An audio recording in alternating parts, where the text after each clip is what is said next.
Começo então, queria repetir então o agradecimento ao professor Florencio, na pessoa do professor Florencio, a todos os membros da escola, uma saudação ao padre José Eduardo Afonso e também, não sei se o senhor cardeal já chegou, em todo o caso uma palavra de agradecimento e de felicitação para todos vós.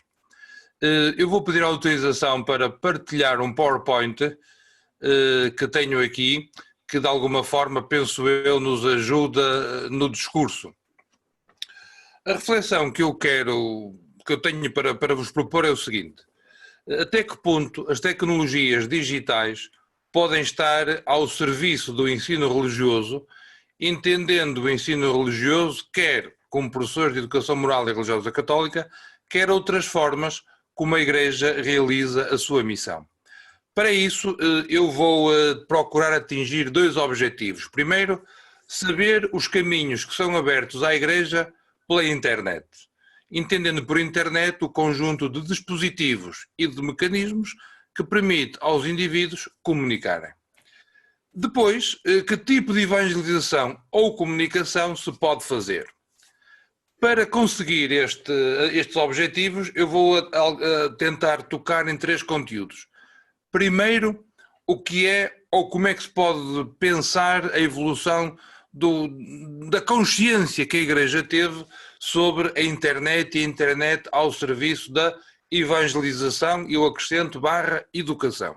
Para isso vamos usar o fio condutor das mensagens do Papa, dos diversos Papas para o Dia dos Meios de Comunicação Social.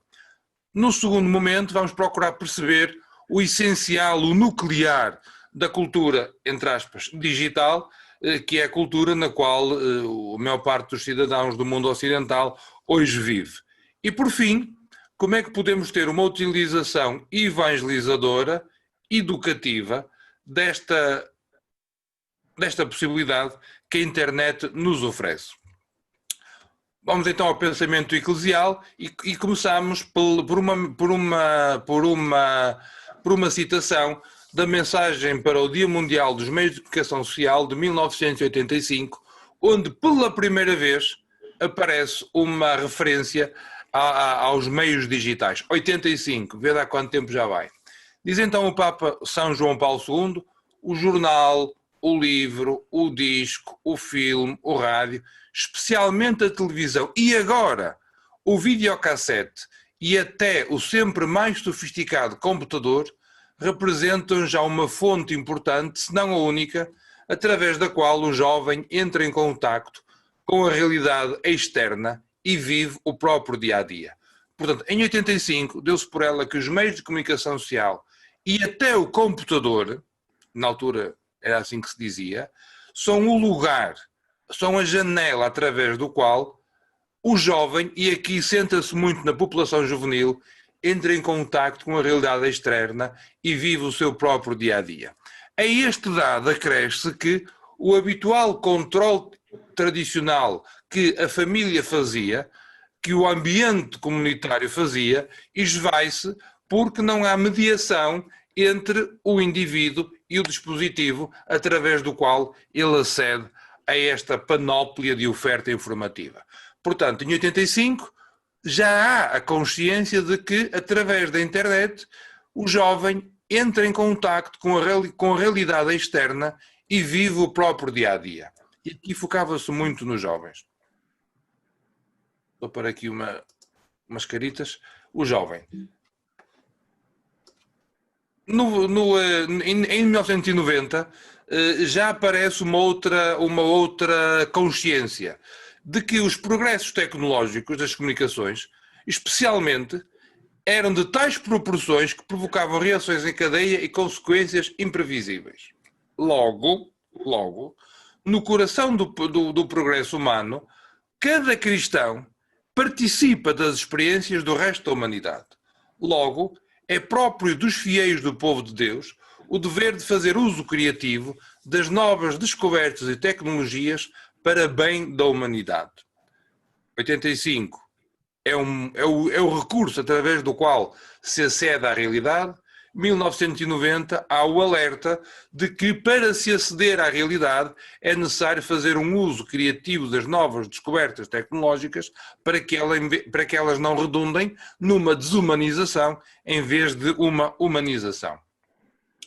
Nessa mesma mensagem de 90, o Papa toma consciência de que estes meios agilizam o acesso à informação, permitem o diálogo e geram uma nova cultura, que ele chamava a cultura do computador. Nesta cultura do computador, nós podemos auscultar com mais facilidade aquilo que é a opinião pública e entrar num debate contínuo com o mundo que nos cerca. Ainda estávamos lá atrás, em 1990. Em 2002, dá-se um ano muito importante para esta realidade. Porquê? Porque a mensagem do Papa para esse Dia Mundial das Comunicações Sociais era internet, o novo fórum para a proclamação do Evangelho. Portanto, diz claramente que a internet é um lugar onde temos que proclamar o Evangelho. E depois, o Pontifício Conselho para as Comunicações Sociais publica 2 documentos, um intitulado Ética na Internet e outro Igreja e Internet, onde, que eu compete aos Pontifícios Conselhos, faz uma sistematização daquilo que é o pensamento, daquilo que é a estrutura conceptual, a partir do qual a Igreja aborda esta realidade. Vamos então à mensagem. João Paulo II diz-nos então em 2002 que a internet é uma nova fronteira que abre no início deste novo milénio. E está cheia de possibilidades, está cheia de riquezas e ao mesmo tempo de perigos. É uma realidade que tem em simultâneo perigos e promessas. Por isso, o novo espaço cibernético é uma exortação à grande aventura do uso do seu potencial para proclamar a mensagem evangélica. Vemos então que a Igreja começa a olhar para estes recursos de uma forma prudente, mas não temerosa. Toma consciência de que há muitos recursos aqui disponíveis, mas ao mesmo tempo também há perigos que é necessário considerar, que é necessário ter em conta. Então o Papa coloca alguns desafios, algumas questões na mensagem de 2002. Primeiro, como é que havemos de cultivar a sabedoria que deriva não só da informação, mas da introspeção? A sabedoria que compreende a diferença entre o que é correto e o que é errado e sustenta a escala de valores que provém dessa diferença. Olha aí que giro. Como é que nós, no mundo da informação, e agora podíamos citar aquela expressão do Zygmunt Bauman, da espuma dos dias, em que há sempre uma novidade e essa novidade esconde a que estava antes dessa, como é que nesta enxurrada de informação podemos cultivar a sabedoria que deriva da introspeção, que é capaz de ponderar, que é capaz de seriar o que é importante e o que é secundário. Como é que a Igreja orienta, a partir do tipo de contacto que se tornou possível para a internet, para uma comunicação mais profunda exigida pela proclamação do Evangelho? Ou seja, na internet nós entramos em contacto com muita gente, mas entramos numa comunicação profunda, num tu a tu íntimo, que torna possível o anúncio do Evangelho? Terceiro, como é que edificamos sobre os primeiros contactos e permuta de edificação que a internet tornou possível? Ou seja, como é que aos primeiros contactos que a internet possibilita, a comunidade eclesial pode dar uma resposta? E o Papa continua com mais 3 desafios. Como é que havemos de garantir que a revolução da informação e das comunicações atuará em benefício da globalização do desenvolvimento e da solidariedade humana? Nós estávamos em 2002. Isto ainda é muito atual, mas na altura, em 2002, João Paulo II já nos dizia isto. E depois diz o Papa João Paulo II, a internet pode favorecer a cultura do diálogo, da participação, da solidariedade e da reconciliação, sem a qual a paz não consegue florescer? Ou seja, será que a internet tem capacidade para cultivar o diálogo, a participação e a solidariedade? E hoje, com tudo aquilo que são as fake news e a pós-verdade, esta pergunta torna-se ainda mais forte e mais acutilante. E depois o Papa conclui, desta galáxia de imagens e sons, desta pluralidade, desta panóplia de imagens, sons e vídeos e tudo mais, conseguirá ouvir-se a voz de Cristo e vislumbrar o seu rosto? É o desafio que o Papa coloca. Por isso, nesse mesmo ano, o Pontifício Conselho publicou aqueles dois documentos, Ética na Internet e Igreja na Internet.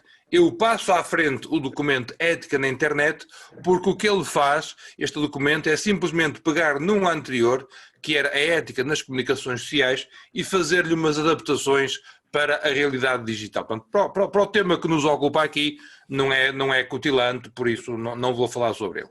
Mas no documento Igreja e Internet, fazem uma afirmação que me parece muito útil para nós. O interesse da Igreja pela internet constitui uma particular expressão do seu interesse pelos meios de comunicação social.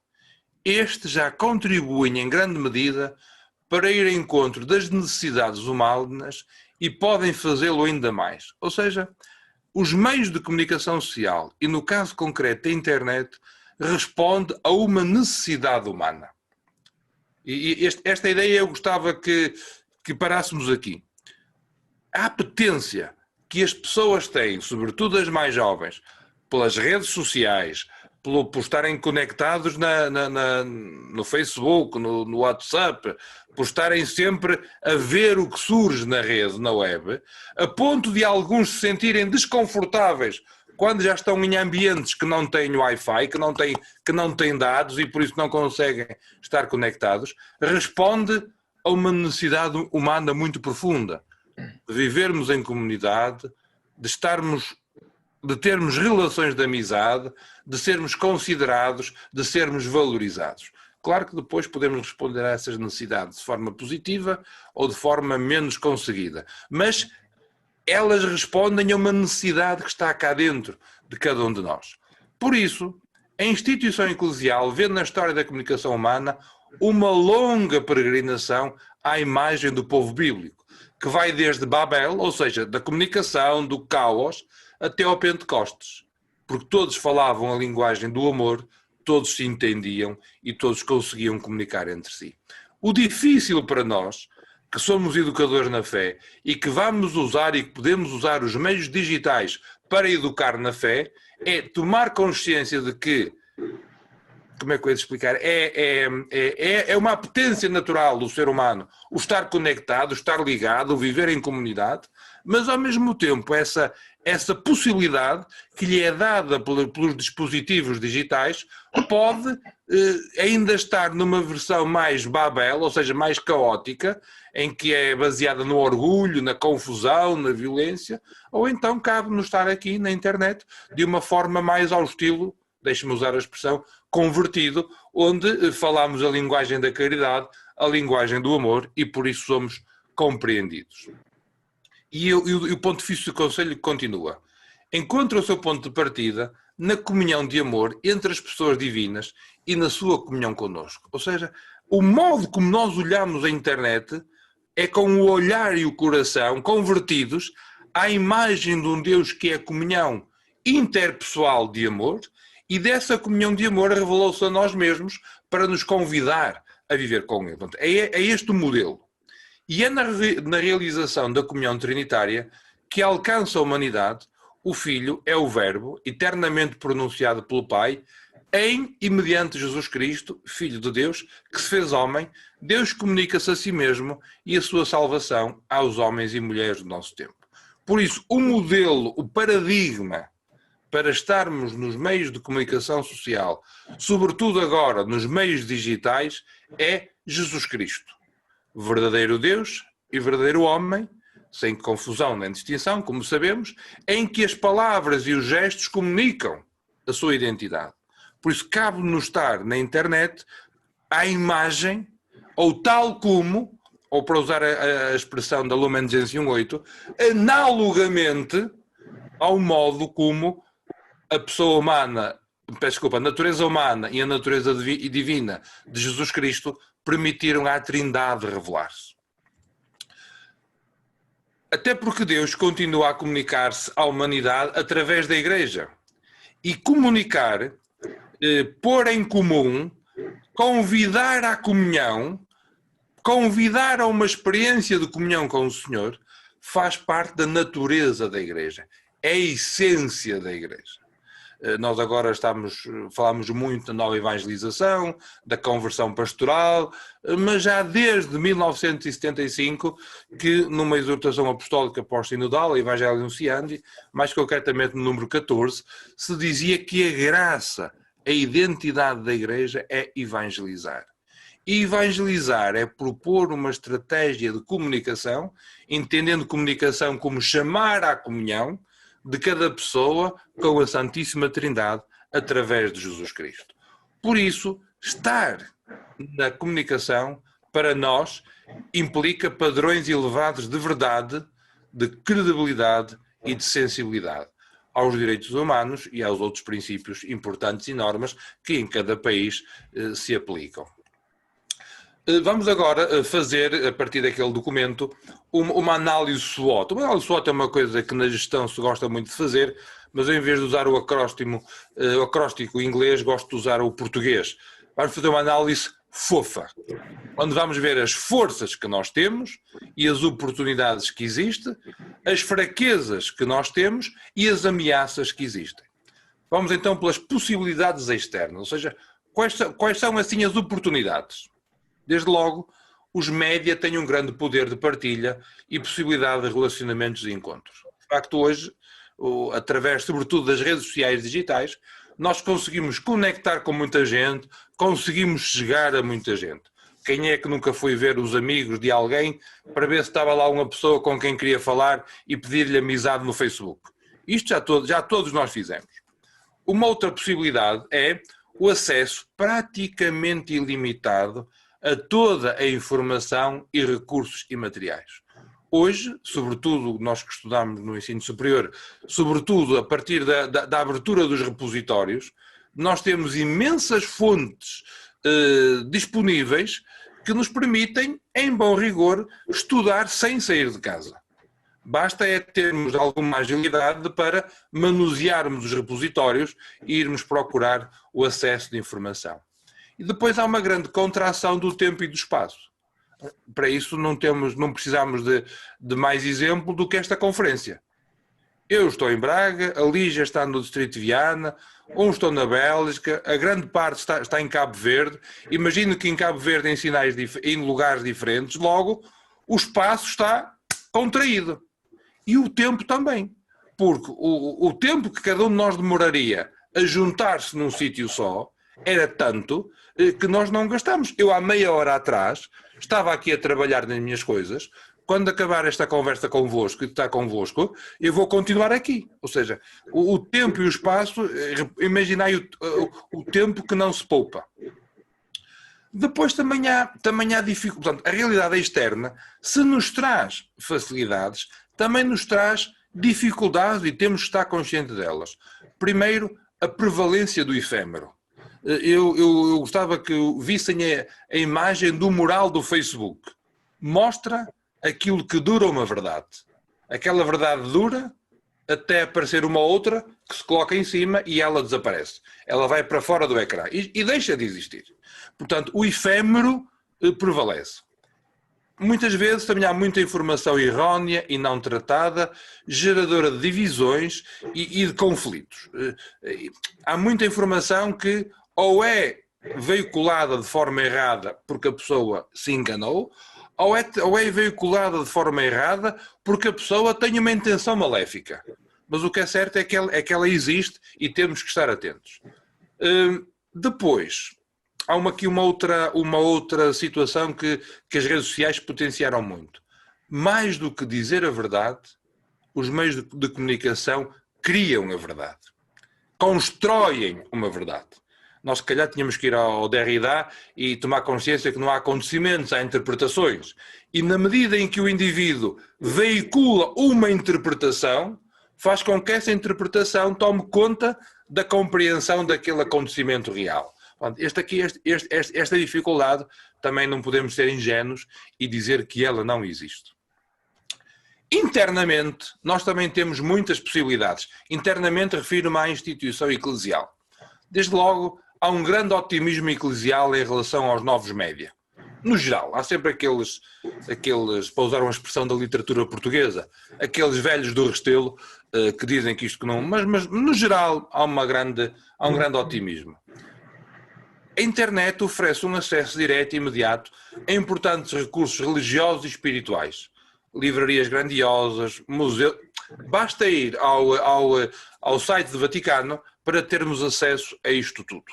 Eu nunca mais me esqueço uma quinta-feira santa em que o Papa João Paulo II publicou uma encíclica sobre a Eucaristia, em que eu na quinta-feira de manhã estive a concelebrar com o Sr. Bispo, como é evidente, almoçamos, cheguei a casa, li a encíclica e a homilia que fiz na paróquia à noite já foi a partir daquela encíclica. Vês a rapidez e a facilidade de acesso à informação.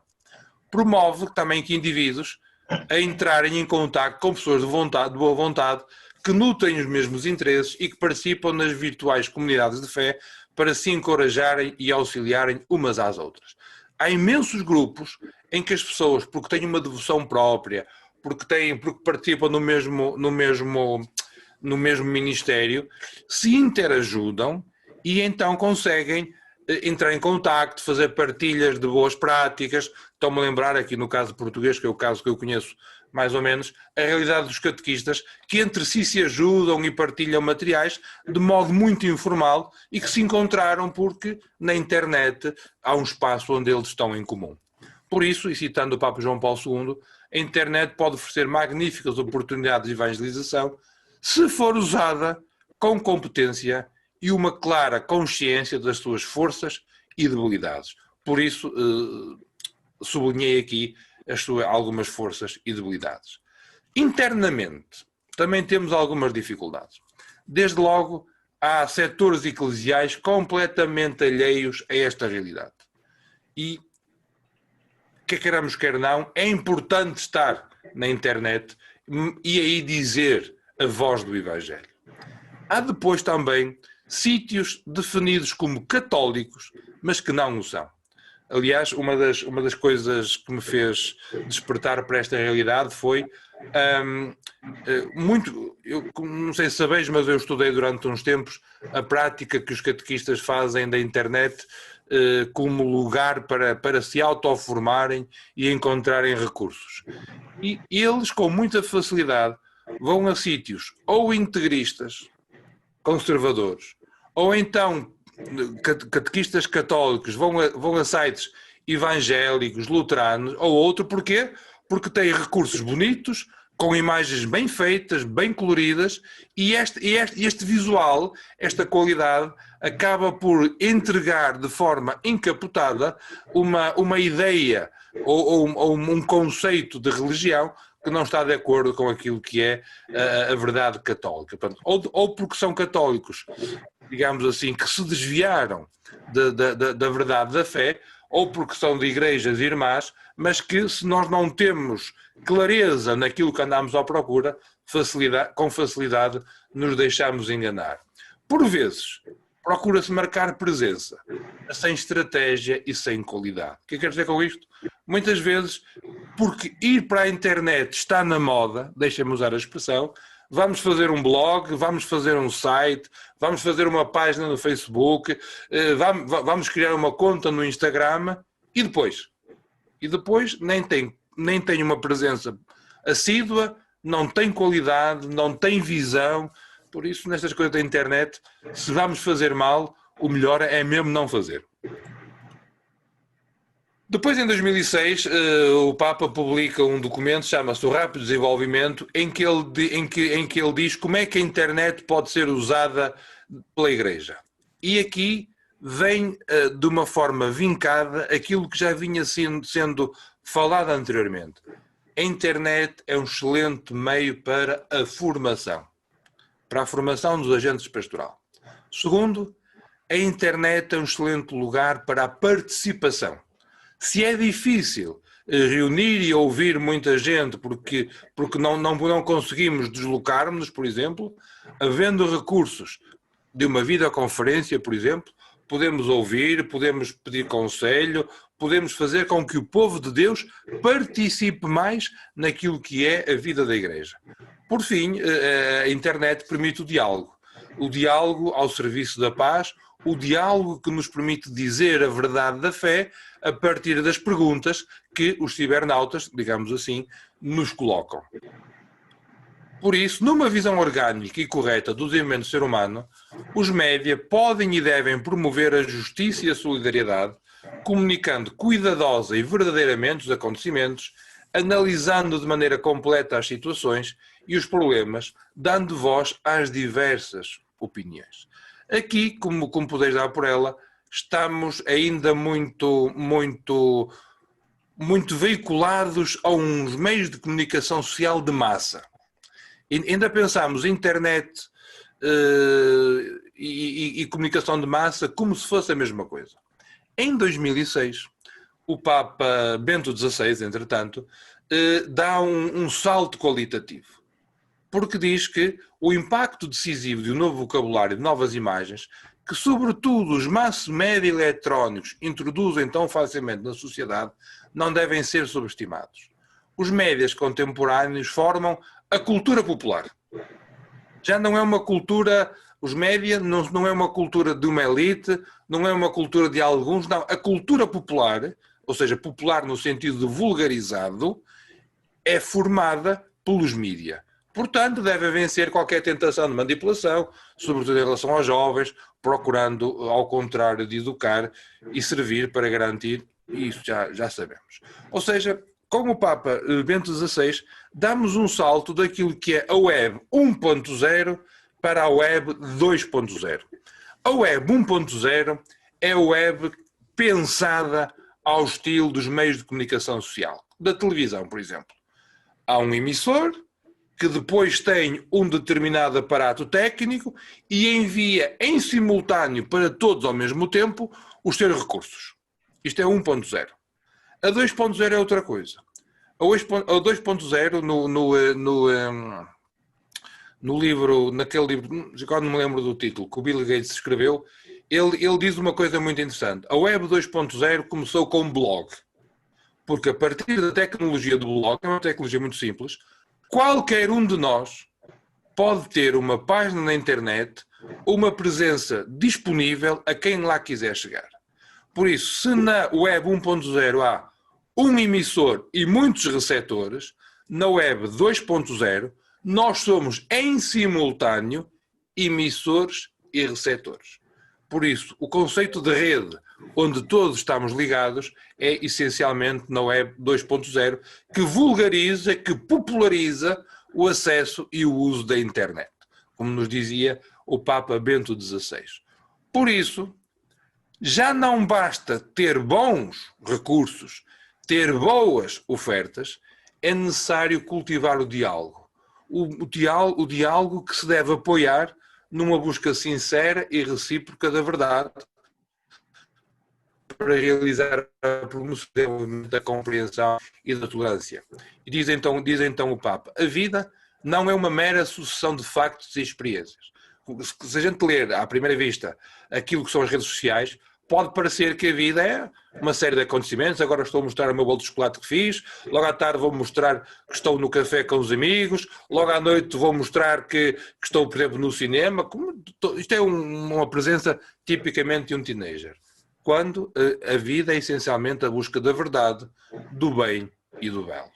Por isso a internet, e estar na internet de forma formativa ao estilo cristão, é ajudar a pessoa a ler os seus acontecimentos, a encontrar uma hermenêutica da sua vida que sublinhe o que de bom, belo e verdadeiro existe nela.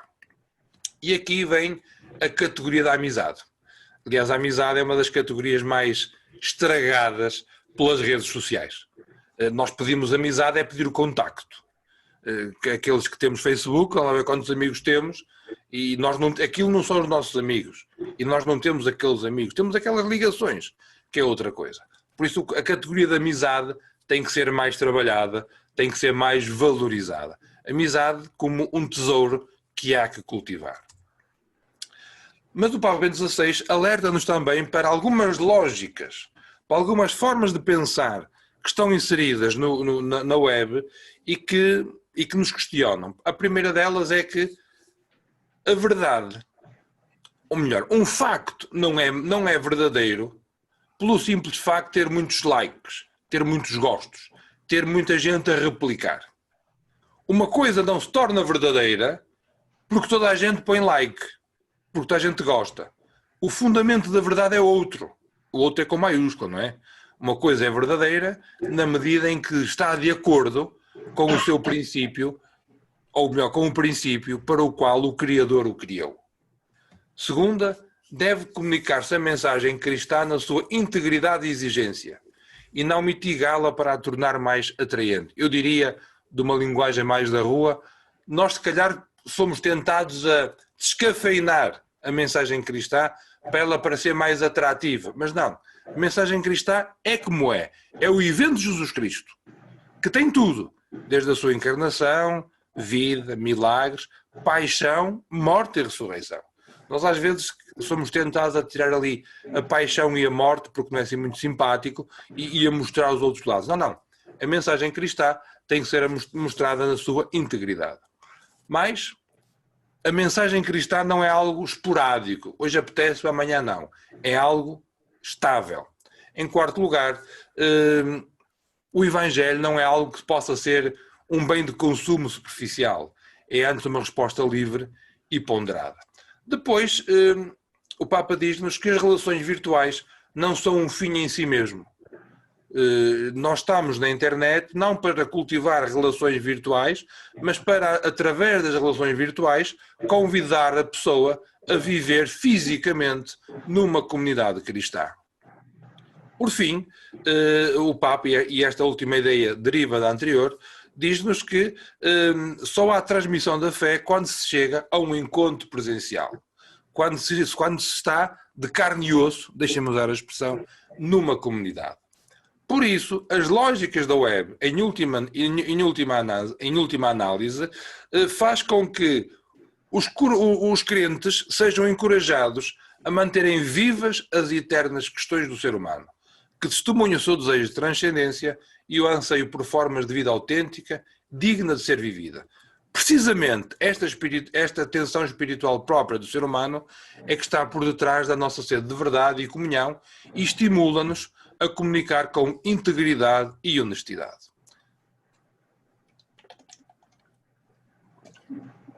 Fiz agora uma pausa e calha bem até por causa do silêncio.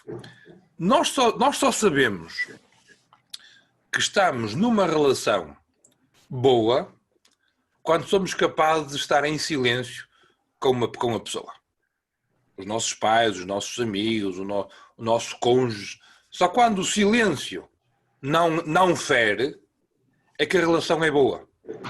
E a relação com Deus tem que também valorizar o silêncio.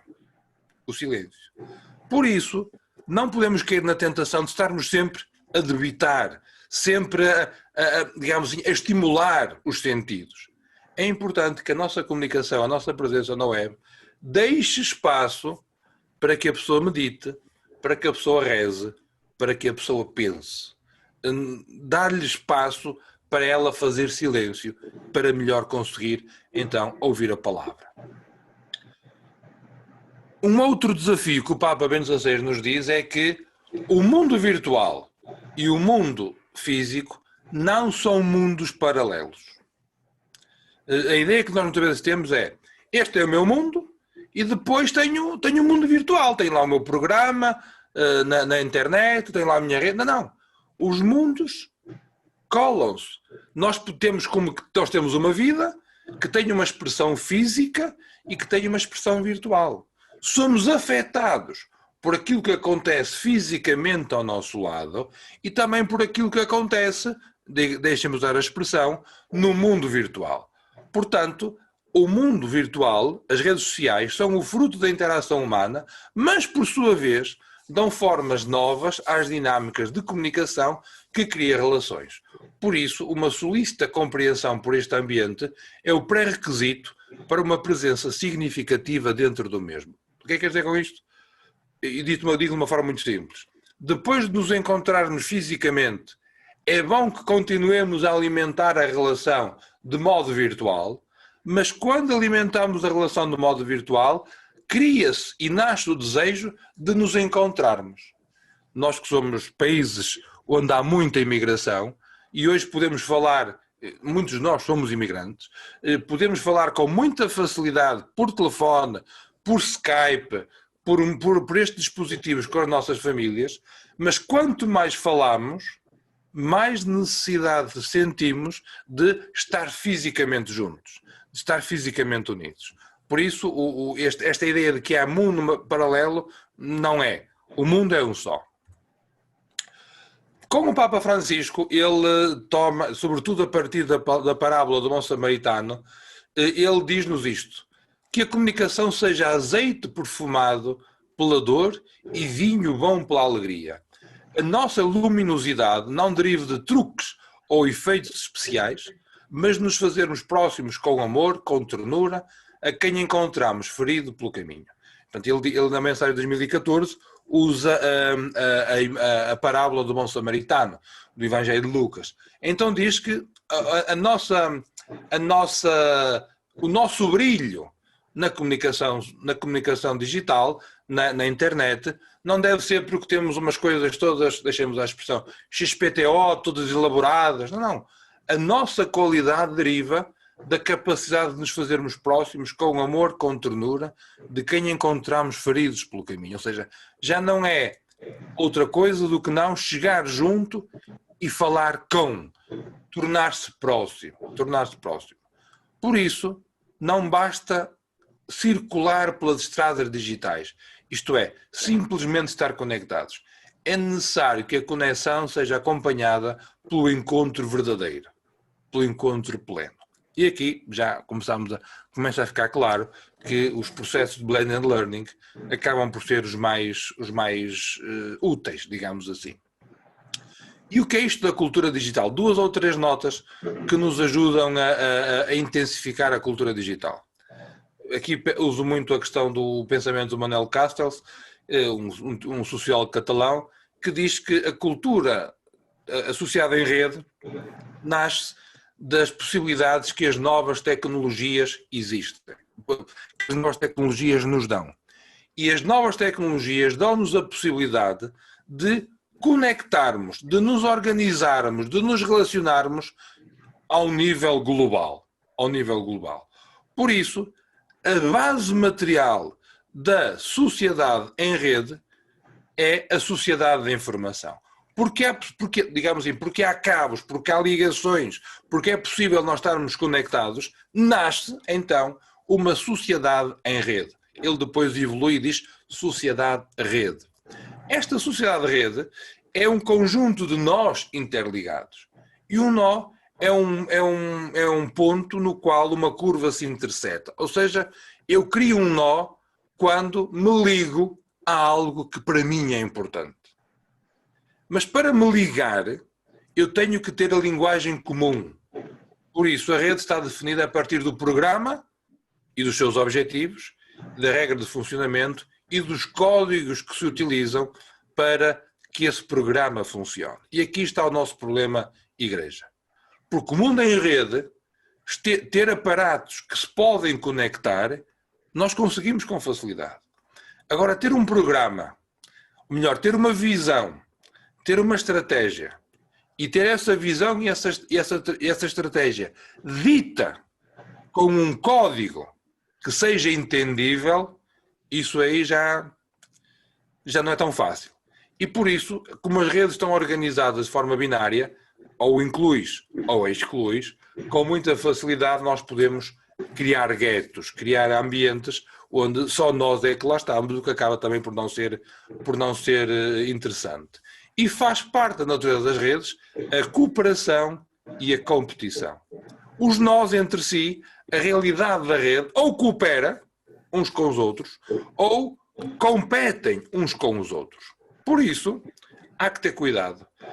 Ao fazer parte da lógica da internet a cooperação e a competição assume uma configuração destrutiva, quando consegue alterar a outra rede ou redes através da inserção de protocolos de comunicação novos. Ou seja, o difícil de uma presença eclesial no mundo digital é não sermos tomados por outro protocolo de comunicação que faz com que nós nos tornemos insignificantes. Por isso, as redes são formas eficazes de organização na medida em que assumem 3 desafios. São flexíveis, têm capacidade para se adaptar com velocidade e capacidade de se autorreconfigurarem. Não são estáticas, rígidas, são antes reconfiguradoras com bastante facilidade.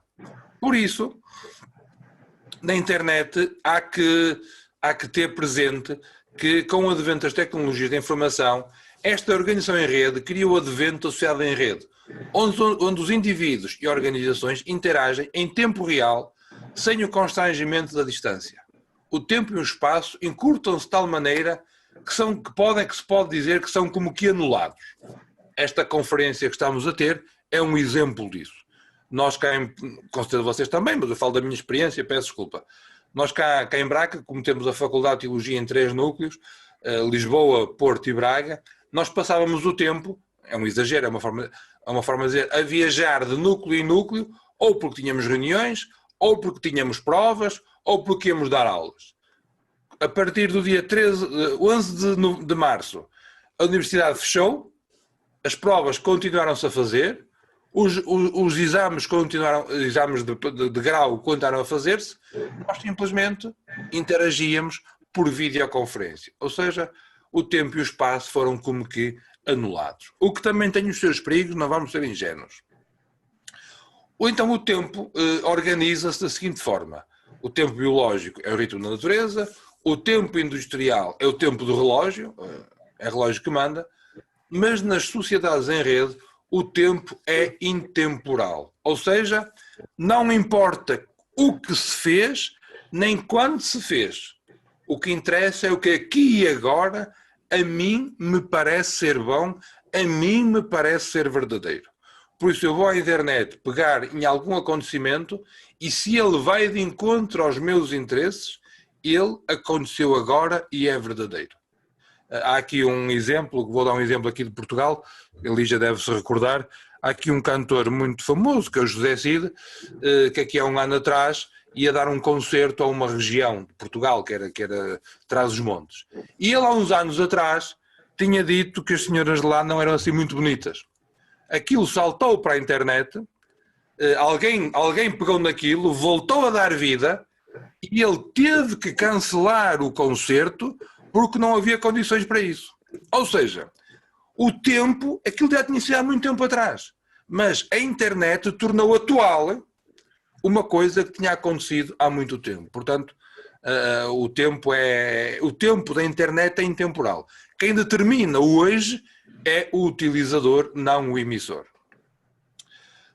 Há depois também aqui uma cultura da internet, da cultura digital, que é a cultura hacker, em que valoriza a cultura da tecnomeritocracia. Ou seja, o hacker, nós olhamos para o hacker como um malandro que andou a procurar os nossos dados. Também é isso.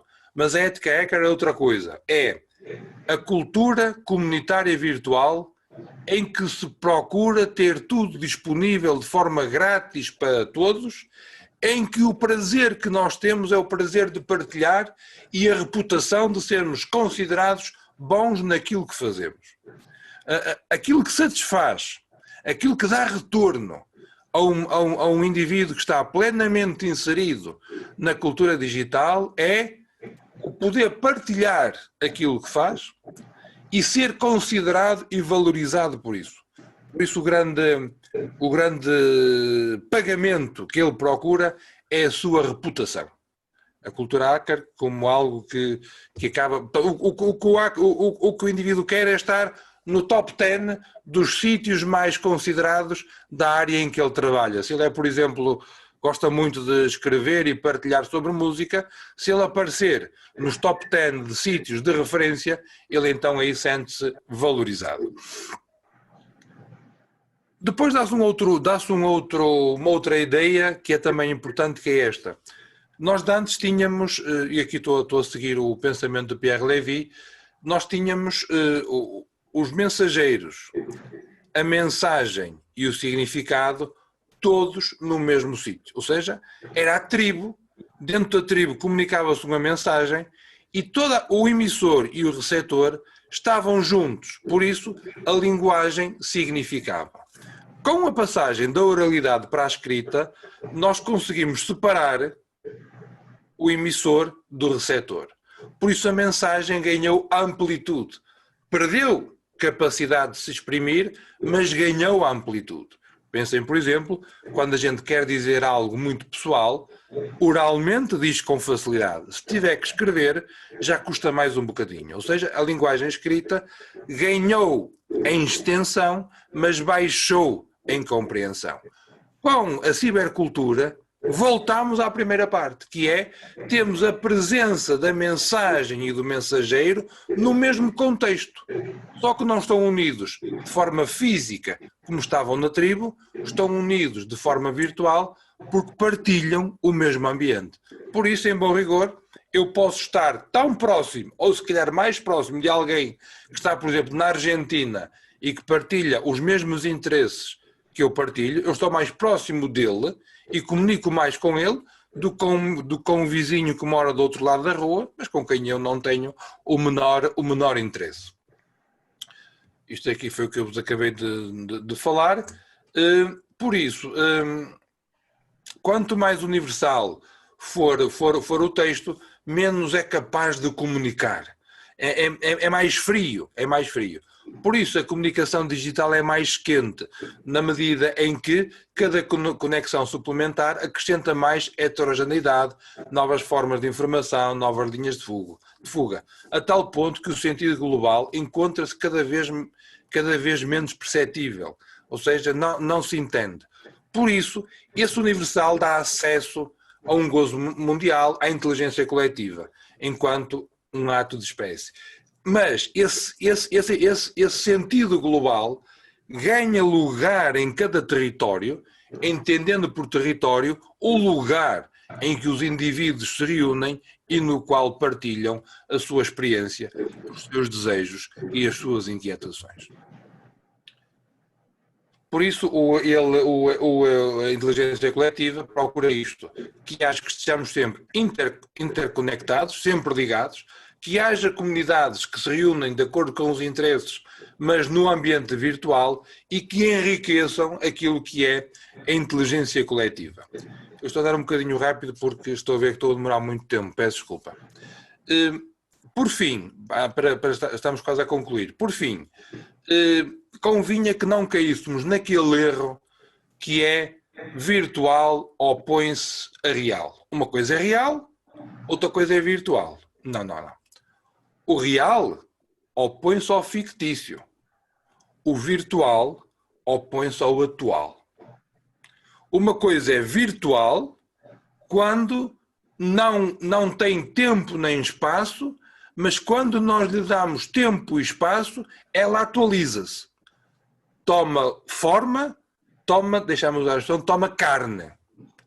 Ou seja, é algo que é possível, só está à espera de um acontecimento, de um dispositivo que a atualize. E então a atualização é a solução de um problema, mas que não estava anteriormente contida, como no caso do possível. Eu vou ver se consigo dizer isto de uma forma mais clara. Imaginemos que eu tenho, vou dar um exemplo tipicamente de padre. Eu tenho logo à tarde não, que eu não ia preparar isto uma hora antes, mas daqui a uma semana, tenho uma festa de catequese com crianças que não ouvem, com crianças surdas. Eu nunca fiz aquilo, não sei como é que é de fazer. Tenho um problema. Por isso vou à internet, vou a um site de referência e descarrego uma celebração. Eu pego nessa celebração, adapto-a à minha realidade e vou realizá-la, vou celebrá-la. Logo, aquela celebração já existia virtualmente, mas ao ser atualizada, ganhou uma característica específica, aqui e agora, que a torna, em bom rigor, uma realidade nova. Por isso a atualização cria algo de novo. Mas aquela mesma celebração, se for descarregada e concretizada por um de vós, na sua paróquia, na sua comunidade, é a mesma celebração que se atualiza e ao atualizar-se ganha algo de novo. Nós isto fazemos muito bem. Isto já estamos habituados a ir buscar e atualizar. O desafio está, digamos assim, na capacidade de criarmos realidades para depois as virtualizar. Fazer o caminho inverso. Não tanto descarregar e aplicar em nós, mas fazer ao contrário, que é pegar naquilo que nós fazemos e partilhar. Por isso, se há constante que acompanha sempre o desenvolvimento dos meios de comunicação social, é que a virtualização gerou sempre maior procura que o encontro físico. Portanto, tudo o que é virtual gera, digamos assim, o desejo de estarmos fisicamente. Por fim, a utilização evangelizadora. Se a internet é um novo ambiente que transforma pouco a pouco o modo de nós estarmos e o modo de nós ensinarmos, não lhe podemos estar alheios. Até porque a criação e recriação de significados, portanto, as comunidades de linguagem, geram significados que, se nós não estamos aí, ficamos como que à margem.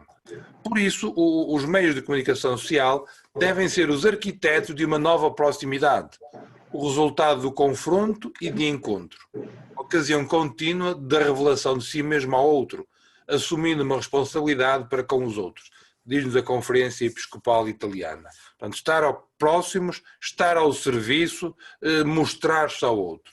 Para isso, há 3 desafios que nós temos que ultrapassar na Igreja. Em primeiro lugar, necessidade de conhecer bem o novo ambiente. Nós, na Igreja, sempre usamos os meios de comunicação social com muita proficiência. Portanto, agora não vamos fazer com amadorismo. Devemos romper isolamentos. Não sei como é que é na vossa Igreja, mas aqui nas dioceses que eu conheço, há muita gente a fazer coisas, mas isolados. Quando o desafio seria romper isolamentos e trabalhar em rede. E tudo isto ao serviço de potenciar encontros verdadeiros com o Evangelho, ou seja, a realidade virtual estar sempre conectada, estar sempre ligada com uma comunidade de carne e osso que lhe dá vida e que acolhe aqueles que querem conhecer e estar com Jesus Cristo. Por isso, o Papa Bento XVI diz-nos que hoje somos chamados a descobrir também na cultura digital símbolos e metáforas significativos para as pessoas, que possam servir de ajuda ao falar do reino de Deus e ao homem contemporâneo. Ou seja, de acordo com aquilo que o Papa Bento XVI nos diz, hoje não é possível comunicar sem ser numa comunicação que aguente, que possa ser embebida num ambiente virtual. Por isso a nossa linguagem tem que recorrer a símbolos e metáforas que sejam significativas para aqueles que hoje vivem numa cultura de conexão. Esta cultura de conexão leva a que a Igreja seja desafiada a compreender e assumir os desafios da ética hacker. O principal desafio será então o de não confundir o conceito de conexão com o de comunhão. A comunhão, como conceito teológico, é muito mais de conexão. Eu posso estar conectado, posso estar ligado, mas vivo em comunhão, estou em comunhão, isso é outra coisa. E procurar que a conexão virtual se atualize em laços de familiaridade, com todas as suas implicações, deixando a presença física de ser vista como uma acessória e passar a ser parte integrante ao objetivo a atingir nas diversas virtualizações. Nós, como nós na Igreja Católica, sabemos que a plenitude da revelação é Jesus Cristo. Jesus Cristo, como o revelador do Pai, assumiu a nossa natureza humana para se dar a conhecer em palavras e gestos humanos intimamente unidos. Por isso, enquanto não houver palavra e gesto, ou seja, informação e toque, não há efetivamente comunicação, não há comunhão. Depois, na religião, na internet, coloca-se a questão do conceito de autoridade. A autoridade, nós já não é aquele que está investido da autoridade. A autoridade ganha-se, é reconhecida por aquele ou por aqueles que respondem às perguntas. Ou seja, uma pessoa tem autoridade na internet na medida em que é capaz de responder com mais facilidade, com mais celeridade, com mais assertividade às perguntas dos homens e mulheres de hoje. Por isso, uma boa presença na internet tem que valorizar e cultivar o discernimento dos sinais dos tempos para ser uma presença autorizada. Porque senão, e eu permiti que vos fale aqui algumas experiências, quando nós podemos ter uma presença institucional, mas a realidade da rede faz com que depois as pessoas contornem a presença institucional e vão àqueles, não que tenha à partida autoridade, mas àqueles a quem se reconhece a autoridade, que é outra coisa. Por isso a autoridade vem do testemunho. E o testemunho é aquele que prende a própria existência na sua profundidade e lhe dá significado perfeito. E neste sentido, é profético o testemunho, porque é uma palavra para o futuro que surge da comunidade e gera seguidores. Então a autoridade vem da sinceridade da busca. E nós na internet não temos que nos apresentar como os santos mais perfeitos e imaculados. Não, porque nós não somos isso. Somos homens e mulheres sinceros que damos testemunho da nossa busca de Deus. E por isso ganhamos autoridade. Por isso, como é que se pode encontrar permanência numa realidade tão volátil? Tem a ver com a ideia de que testemunhar é narrar, é contar uma história. E aqui temos o exemplo do povo bíblico, que quando se perguntava em que Deus acreditas, não fazia como nós uma descrição do credo, mas contava uma história. Dizia que o meu pai era um arameu errante, mas contava toda a história do êxodo e tudo mais. Portanto, estar na internet de forma cristã é narrar uma história, narrar uma experiência. E na medida em que diária ou com frequência vai narrando uma história, que é a sua história, que é a sua vida, vai criando relação e vai alimentando essa mesma relação. Por isso, o narrar acaba por ser o organizar a própria vida, dá coerência à ação que vê na narrativa e então as partes dispersas juntam-se na tessitura do texto que se vai pondo, que se vai colocando na internet. E eu, para concluir, agora é que é mesmo a concluir, uso aqui um autor, George Simmons, que tem uma teoria da aprendizagem na internet que se chama conectivismo. Há várias, mas eu gostei muito desta, do George Simmons, porque ele, penso que ele é um autor canadiano, que a teoria dele é muito próxima da nossa forma de ser e serve-nos ao ambiente eclesial. E ele diz-nos que devemos criar ecologias de aprendizagem. Eu aqui ponho ecologias crentes. Uma ecologia, então, é um ambiente que promove e suporta a criação de comunidades. Uma ecologia é um ambiente, é um sistema aberto, dinâmico, interdependente, diversificado, parcialmente auto-organizado, adaptativo e frágil. Vemos então como responde àqueles desafios da cultura em rede. Por isso, uma ecologia digital é um conjunto de comunidades de interesses que se sobrepõem. É uma interpolinização, ou seja, fecundam-se reciprocamente. Uma evolução constante, sobretudo auto-organizada. Portanto, o desafio para nós hoje é criar uma ecologia de aprendizagem de fisionomia crente. Para isso, há algumas notas que têm que estar presentes. E aqui estou a usar o pensamento, que é quase citação literal, de George Simmons. Primeiro, as presenças digitais têm que ser informais e não estruturadas. Para quê? Para que o participante consiga entrar e usufruir de acordo com as suas necessidades.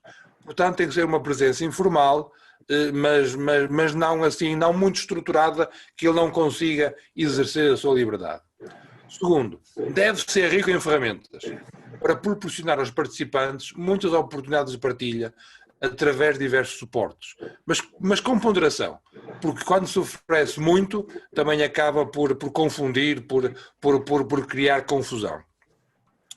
Uma presença digital tem que ter consistência no tempo, pois muitas comunidades e projetos começam com grandes expectativas, com grande notoriedade e depois desaparecem lentamente. Para criar uma ecologia de partilha de conhecimento, os participantes precisam de um ambiente que evolui de forma consistente. Eu na altura fiz essa pesquisa, era interessante ver como havia muita gente que lançava um blog, nos primeiros meses punha muitas coisas no blog, depois começava a pôr uma coisa de longe a longe, passado 1 ou 2 anos, nem se lembrava que tinha um blog. Ora, isto é meio caminho andado para que a presença não funcione, acima de tudo porque gera a frustração de não ser acompanhado. Depois, uma presença deve ser confiável. E para ser confiável tem que ter um contacto social intenso que permite desenvolver um sentimento de confiança e de conforto, para o qual é necessário que os ambientes transmitam segurança. Ou seja, eu tenho que manter uma relação com aquele sítio, com aquele lugar e saber que ali estou seguro. Por isso não estranhemos que quando criamos uma presença na internet, no início, olhem para nós de lado. Também deve ser simples. Não temos de tirar um curso para aprender uma coisa, tinha que ser intuitivo. Deve ser descentralizado, apoiado e conectado. Ou seja, a ecologia não devia estar centralizada e gerida de forma isolada. Antes, permitir aos participantes a capacidade deles próprios realizarem as suas próprias conexões. Por último, possuir um alto nível de tolerância à experimentação e ao erro, já que a inovação é uma função da experimentação, da qualidade e do erro. Deve procurar-se um ambiente com grande tolerância e espírito inquisitivo, de modo a estimular o crescimento do conhecimento. Por isso há 3 fatores ou 4 que potenciam as ecologias digitais. Primeiro, que se desenvolva uma literacia digital e literacia mediática. Literacia digital, capacidade de manusear dispositivos e as suas possibilidades. Literacia mediática, capacidade de aceder, selecionar e manipular a informação. Não cair no erro de pensar que todos os que nasceram depois do ano 2000 são nativos digitais. Podem ser nativos digitais, mas têm uma presença invisível. Portanto, não estão presentes, não testemunham, não se dizem. E qualquer presença tem que mostrar onde é que toca no mundo digital. Ou seja, quem é e qual é o objetivo. A minha página de internet é esta, a minha escola é esta, a minha paróquia é esta, e tenho aqui 3 sites, mas se tu quiseres encontrar-me, se quiseres encontrar a minha escola, se quiseres encontrar a minha paróquia, és bem-vindo e está aqui neste território, nesta morada, neste endereço. Portanto, que o onde seja digital e físico em simultâneo. E era isto que tinha para falar convosco. Agradeço muito a vossa atenção e estou à disposição para as perguntas que acharem por bem.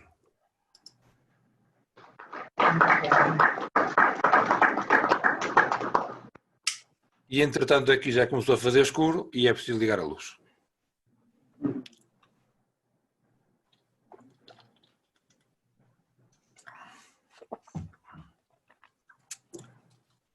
Bom, a palavra está franqueada. Não sei quem quer começar, se os presentes, os que estão à distância. Portanto,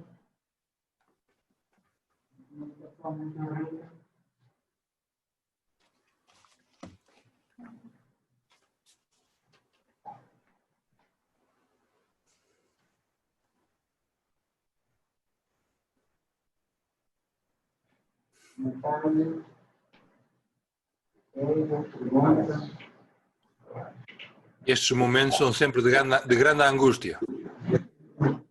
Bem, foi aqui realçar a necessidade de dar espaço para o silêncio, mas eu acho que este não é o momento. Este é o momento de falar.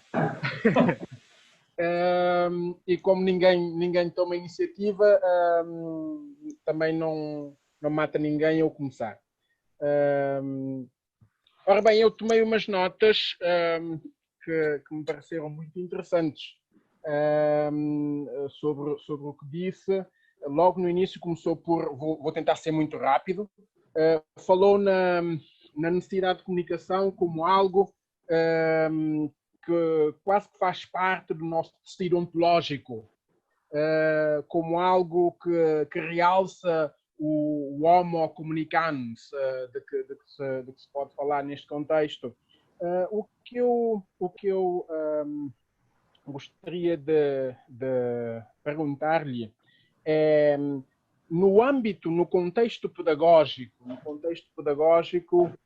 eu como professor a ministrar, a dar aulas online, muitas vezes tenho essa sensação de que a comunicação é de alguma forma incompleta, que há um certo handicap no processo de comunicação. Com toda a sua experiência, que dicas é que dá no sentido de maximizar a comunicação online no contexto de espaço de sala de aula? Esta é a minha primeira questão. Ok. De facto, nós aqui ainda há tempo estivemos a refletir sobre isso, quando foi a questão da pandemia da Covid-19, fomos todos para casa. E o que nós fizemos foi, mantivemos as aulas no mesmo horário.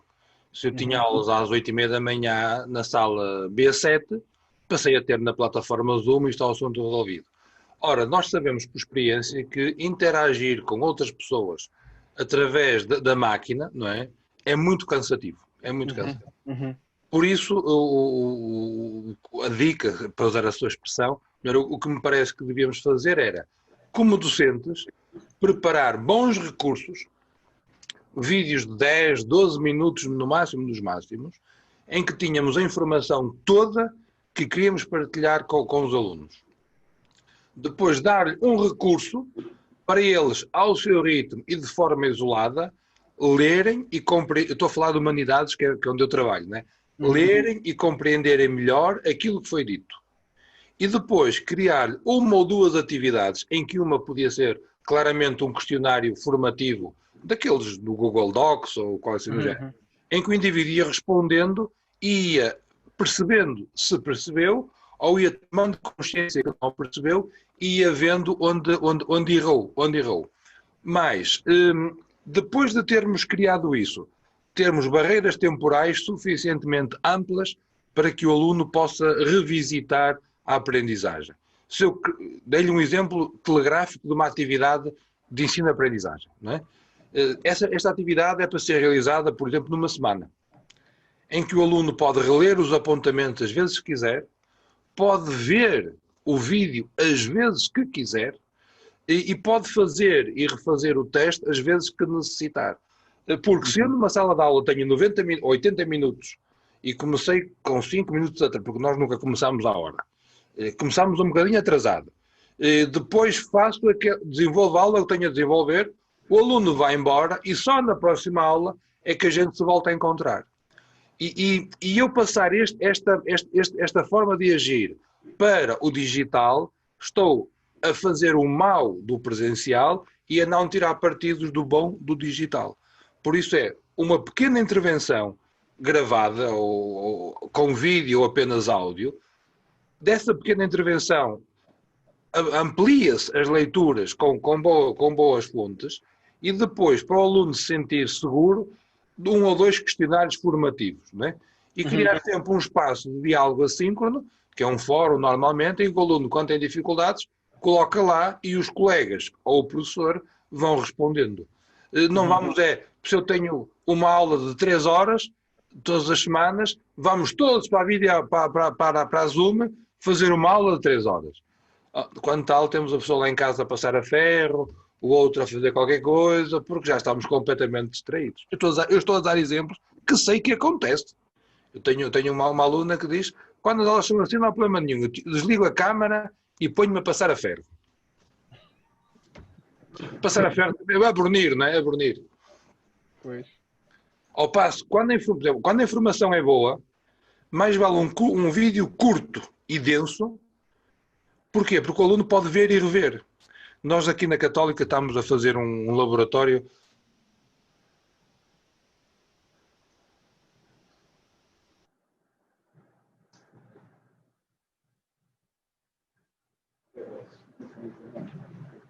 Assim, tem inglês que vai ser mais fixe.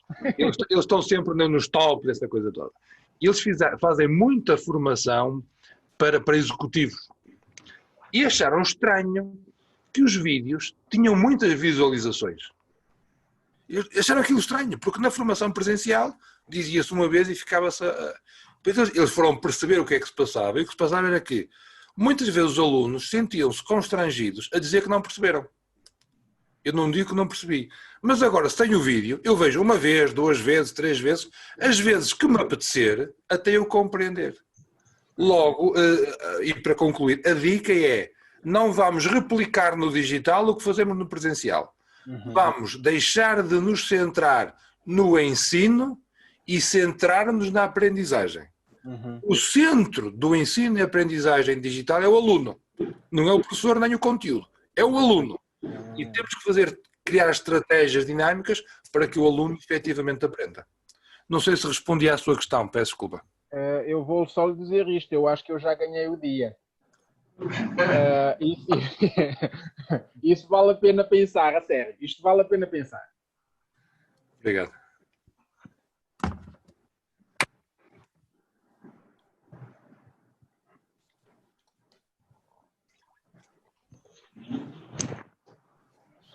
E agora fazemos um momento do silêncio para assimilarmos. Isto aqui nota-se que ouviram bem a comunicação. Bem.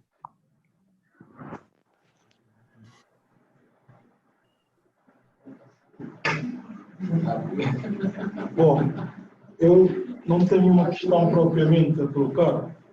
Primeiro é saber se o material de comunicação será partilhado connosco e depois pedir um pequeno comentário.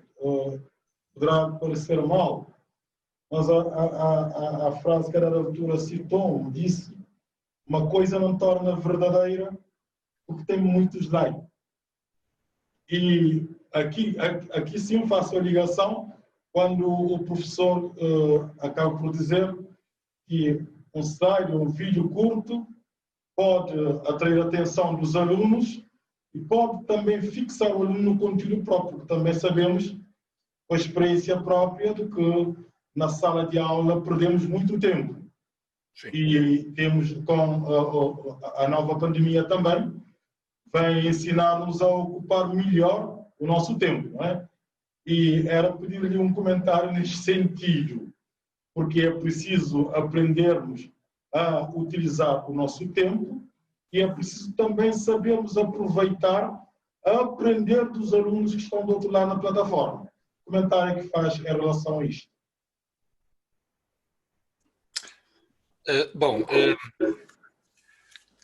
Efetivamente, lecionar online, e eu estou convencido que a grande barreira para o assumir o ensino online nos diversos níveis de ensino, eu conheço o ensino superior, mas a grande barreira somos nós, professores. Porque é extremamente fácil. Eu ontem tive um contratempo, não pude preparar a aula. Nós somos professores, nunca nos aconteceu. A nós não, aos nossos colegas sim. Não preparámos a aula, mas é uma coisa que nós já sabemos mais ou menos. Chegámos lá, vou usar a expressão, entretemos os alunos e eles dão por ela, mas como são espertos, fazem de conta que não dão por ela e nós vamos-nos embora. Ao passo que no digital isto evidencia-se logo. O digital tem que estar tudo claro, tem que estar tudo evidenciado.